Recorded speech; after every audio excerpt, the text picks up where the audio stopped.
Bonjour, je suis Nathalie Chabot, conseillère à l'action professionnelle en éducation à la Centrale des syndicats du Québec.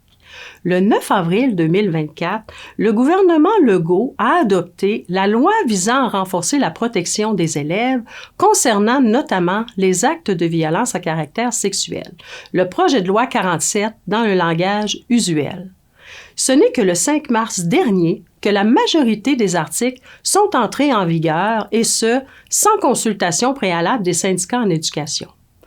De nouvelles obligations seront donc imposées prochainement dans les écoles du Québec, publiques et privées.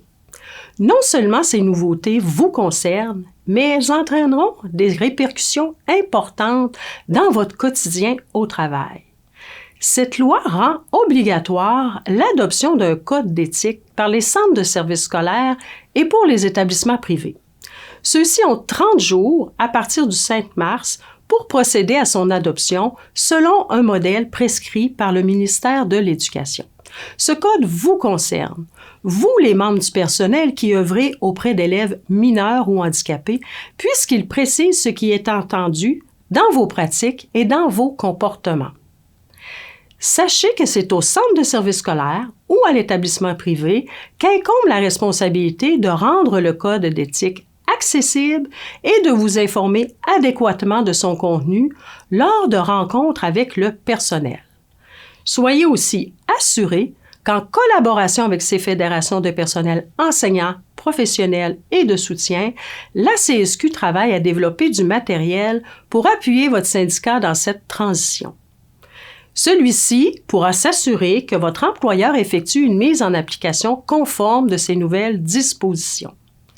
Des analyses juridiques sont aussi en cours quant à la manière dont est imposé ce code d'éthique. Il est fort probable que la mise en place de ce code et certaines obligations qui y sont prévues soulèvent des questions dans votre esprit. C'est pourquoi, en cas de doute, n'oubliez pas que votre syndicat est là pour vous. N'hésitez surtout pas à le contacter.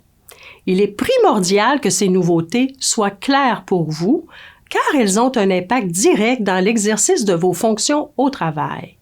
Assurez-vous donc d'être bien informé. Ultimement, c'est vous qui êtes au centre de ce code d'éthique.